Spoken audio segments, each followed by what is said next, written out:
Hello बच्चों, अज आप पढ़न जा रहे हैं थोड़ी समाजिक विज्ञान की किताब है जिहड़ी उहदा भाग 3 भाग होंगे ना। तुहानू मैं दस रही भी ये 3 पार्ट होंगे। हाँ देखो बच्चों, ये है थोड़ी किताब की विषय सूची, यानी कि ये 3 पार्ट है। एक है भूगोल वाला पार्ट जिन्हों कि साडा आवास लिखा गया, जोग्राफी कह देंगे है ना। तो दूसरा पार्ट है प्राचीन काल विच लोक अते समाज यानी इतिहास इनू कहते हैं। तो तीसरा पार्ट थोड़ा आंदा है समुदाय अते इसका विकास यानी कि नागरिक शास्त्र।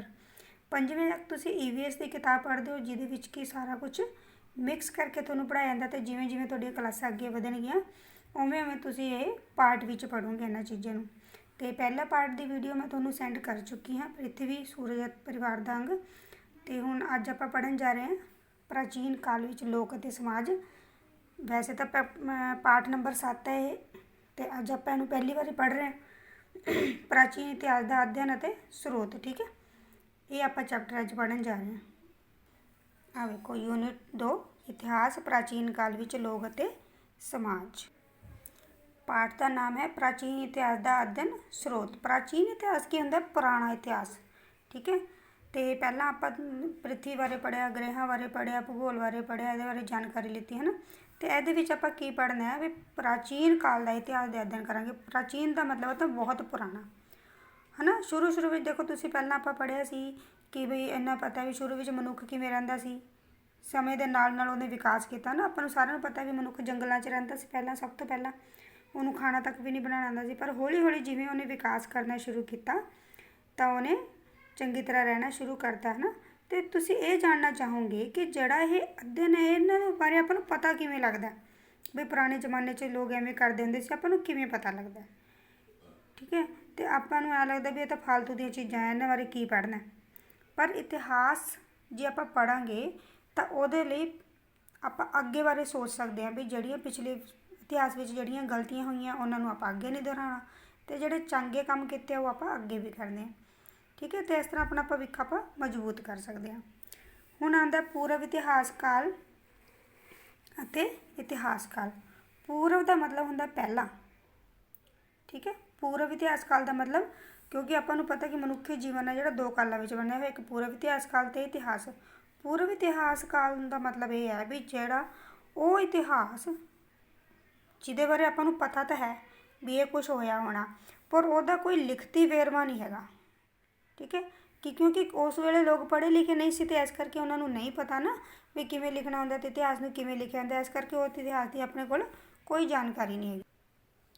तो इतिहास की होंदा, इतिहास वो चीज़ है जिस काल का साढ़े को लिखती वेरवा, यानी वो चीज़ जिहदे बारे च लिखा होया तो असीं पढ़ते हैं तो पढ़ के वो जानकारी लैंदे हैं। ठीक है, ग्रैगोरीयन कैलेंडर अनुसार इतिहास में ईसा दे पूर्व तो बाद मनाया जाता। ईसा यानी कि ईसा मसीह के जन्म तो बाद आप की लिखते हैं BC बिफोर क्राइस्ट। तो ईसवी एनो डोमिनी यानी कि उन्होंने तो बाद वाला। ठीक है, ये वंडिया जाता है। तो ईसा के जन्म तो समय के पहले समय में ईसा पूर्व तो बाद वाले ईसवी कहते हैं। आ देखो ईसा पूर्व BC, फिर ईसा का जन्म, फिर ईसवी यानी कि AD। तो इतिहास के लिखती वेरवे जोड़े उन्होंने तो अपन मितियां पता लगता है, लोगों के स्थानों बारे पता लगता है भी कदों होया सी, की होया सी, इन्हां चीज़ों बारे अपन पता लगता है ना। शुरू में मनुख गुफाओं रहिंदा सी, पता जानवरों का रहिंदा सी, तो कच्चा मांस वगैरह खाता सी। फिर उन्हें बाद हौली हौली तरक्की की, खेतीबाड़ी शुरू की। हुण प्राचीन काल में मनुख कित्थे रहिंदा सी, ये आपां किवें पता लगदा। ये तुसीं आपां पता गुफावां बारे है ना कि जानकारी ली, तो पहलां भी क्लासां में तुसीं पढ़िया होया है। इतिहास के स्रोत की होंगे आ, स्रोत का मतलब वो चीज़ जितों अपन किसी की जानकारी मिलती है कि इन्होंने चीज़ों बारे अपन जानकारी मिलती कित्थे कित्थे है। इतिहास के स्रोत कहा जाता जिन्हों तो अपन मनुख के इतिहास की जानकारी मिलती है। किवें जिवें कोई पुरानिया चीज़ां मिल गई, पुरानिया वस्तुआं, पुराना घटनावां है ना, जिवें लोग खोजां करते हैं या पुरानिया लिखिया हुई पुस्तकां मिल जांदियां, ये सारिया ही इतिहासिक स्रोत होंगे है ना। कोई प्राचीन खंडर, खंडर की होंगे जिवें टुटे फुटे किले हो गए, इमारतां हो गई, इन्हां चीज़ों तो प्राचीन इतिहास के स्रोत किहड़े होंगे, पुस्तकां, साहित्य स्रोत, प्राचीन खंडर, वस्तां आदि ये सारे साहित्यिक स्रोत अखवाउंदियां हैगियां। साहित्यक स्रोत की होंगे, साहित्य का मतलब लिखिया हुई चीज़ां। ठीक है, जिवें आपां ग्रंथ साहब जी है, ये सारे साहित्यक स्रोत होंगे है। बहुत सारिया धार्मिक पुस्तकां जिवें वेद, पुराण, अरण्यक, उपनिषद है ना, सूत्र, महाकाव्य, रामायण, महाभारत, ये सारे पुराने गे ਸਾਹਿਤਿਕ ਸਰੋਤ है। इन्हों तो भी ਆਪਾਂ ਨੂੰ ਪੁਰਾਣੇ ਜ਼ਮਾਨੇ ਦੀ ਜਾਣਕਾਰੀ ਮਿਲਦੀ ਹੈ। ਜਿਵੇਂ ਜੇ ਆਪਾਂ ਰਾਮਾਇਣ ਪੜ੍ਹਦੇ ਹਾਂ ਤਾਂ ਮਹਾਭਾਰਤ ਪੜ੍ਹਦੇ ਹਾਂ ਨਾ, ਉਹਨਾਂ ਬਾਰੇ, ਰਾਮ ਜੀ ਬਾਰੇ ਜਾਂ ਕ੍ਰਿਸ਼ਨ ਜਾਂ ਉਹਨਾਂ ਬਾਰੇ, ਸਾਰਿਆਂ ਬਾਰੇ ਜਾਣਕਾਰੀ ਮਿਲਦੀ ਹੈ ਮਹਾਭਾਰਤ ਵਿੱਚ। ਅਤੇ ਇਸ ਤਰ੍ਹਾਂ ਇਹ ਸਾਰੇ ਕੀ ਹੈ, ਧਰਮ ਸ਼ਾਸਤਰ ਹੈ। ਮਨੂ ਸਮ੍ਰਿਤੀ ਹੈਗੀ ਆ ਇੱਕ। ਜਦੋਂ ਚੰਦਰਗੁਪਤ ਸੀਗਾ ਹੈ ਨਾ, ਅਸ਼ੋਕ ਸਮਰਾਟ ਸੀਗੇ ਉਦੋਂ ਚੰਦਰਗੁਪਤ ਦਾ, ਕੌਟਿਲਿਆ ਦਾ ਅਰਥ ਸ਼ਾਸਤਰ। ਕੌਟਿਲਿਆ ਕੌਣ ਸੀ? ਉਹਦਾ ਪ੍ਰਧਾਨ ਮੰਤਰੀ ਸੀ। ਅਤੇ ਉਹਨੂੰ ਹੋਰ ਕੀ ਕਿਹਾ ਜਾਂਦਾ? ਚਾਣਕਿਆ ਵੀ ਕਿਹਾ ਜਾਂਦਾ। ਉਹਨੇ ਇੱਕ ਕਿਤਾਬ ਲਿਖੀ ਸੀ ਅਰਥ ਸ਼ਾਸਤਰ, ਅਤੇ ਉਹਦੇ ਵਿੱਚ ਅਰਥ ਬਾਰੇ ਲਿਖਿਆ ਹੋਇਆ। ਇਸ ਤੋਂ ਇਲਾਵਾ ਭਾਸ, ਕਾਲੀਦਾਸ ਵਗੈਰਾ ਹੋਰ ਬਹੁਤ ਸਾਰੇ ਵਿਦਵਾਨ ਹੈ ਜਿਨ੍ਹਾਂ ਨੇ ਲਿਖਿਆ। ਕਹਾਣੀ ਲਿਖਣ ਦਾ ਆਰੰਭ ਸਭ ਤੋਂ ਪਹਿਲਾਂ ਭਾਰਤ ਵਿੱਚ ਹੀ ਹੋਇਆ ਸੀ, ਅਤੇ ਬਹੁਤ ਸਾਰੇ ਵਿਗਿਆਨੀਆਂ ਨੇ ਆਪਣੀਆਂ ਖੋਜਾਂ ਬਾਰੇ ਪੁਸਤਕਾਂ ਲਿਖੀਆਂ। ਆਰਿਆ ਭੱਟ ਅਤੇ ਵਰਾਹਮਿਹਿਰ ਵਰਗੇ ਜਿਹੜੇ ਵਿਗਿਆਨੀ ਸੀ ਉਹਨਾਂ ਨੇ ਵੀ ਲਿਖੀਆਂ। ਉਹਨਾਂ ਦੀਆਂ ਪੁਸਤਕਾਂ ਤੋਂ ਪਤਾ ਲੱਗਦਾ ਵਿਗਿਆਨ ਅਤੇ ਗਣਿਤ ਦੇ ਖੇਤਰ ਵਿੱਚ ਦੂਸਰੇ ਦੇਸ਼ਾਂ ਨਾਲੋਂ ਭਾਰਤੀ ਬਹੁਤ ਅੱਗੇ ਸੀਗੇ। ਆਪਾਂ ਸੋਚਦੇ ਹਾਂ ਨਾ ਕਿ ਵਿਗਿਆਨ ਵਿੱਚ ਦੂਸਰੇ ਵਿਦੇਸ਼ੀ ਲੋਕ ਜ਼ਿਆਦਾ ਵਧੀਆ, ਪਰ ਤੁਹਾਨੂੰ ਇਹ ਪਤਾ ਹੋਣਾ ਚਾਹੀਦਾ ਵੀ ਪੁਰਾਣੇ ਸਮੇਂ ਵਿੱਚ ਜਿਹੜੇ ਭਾਰਤੀ ਲੋਕ ਸੀ ਉਹਨਾਂ ਨੂੰ ਵਿਗਿਆਨ ਦੀ ਜ਼ਿਆਦਾ ਸਮਝ ਸੀਗੀ। ਪੁਰਾਤੱਤ ਸਰੋਤ ਕਿਹੜੇ ਹੁੰਦੇ? ਪੁਰਾ ਦਾ ਮਤਲਬ ਹੁੰਦਾ ਪੁਰਾਣਾ, ਜਿਹੜੀਆਂ ਪੁਰਾਣੀਆਂ ਚੀਜ਼ਾਂ ਜਿਵੇਂ ਕਿ ਇਮਾਰਤਾਂ ਹੋ ਗਈਆਂ, ਪੁਰਾਣੇ ਬਰਤਨ ਭਾਂਡੇ ਹੈ ਨਾ, ਅਤੇ ਜੋ ਰੋਜ਼ਾਨਾ ਵਰਤੋਂ ਵਿੱਚ ਆਉਣ ਵਾਲੀਆਂ ਚੀਜ਼ਾਂ, ਸਿੱਕੇ ਵਗੈਰਾ। ਪ੍ਰਾਚੀਨ ਅਭਿਲੇਖ ਕੀ ਹੁੰਦੇ? ਪੱਥਰਾਂ 'ਤੇ ਲਿਖੀਆਂ ਹੋਈਆਂ ਚੀਜ਼ਾਂ ਵਗੈਰਾ, ਇਹ ਸਾਰੇ ਪੁਰਾਤਨ ਸਰੋਤ ਹੁੰਦੇ ਹੈਗੇ।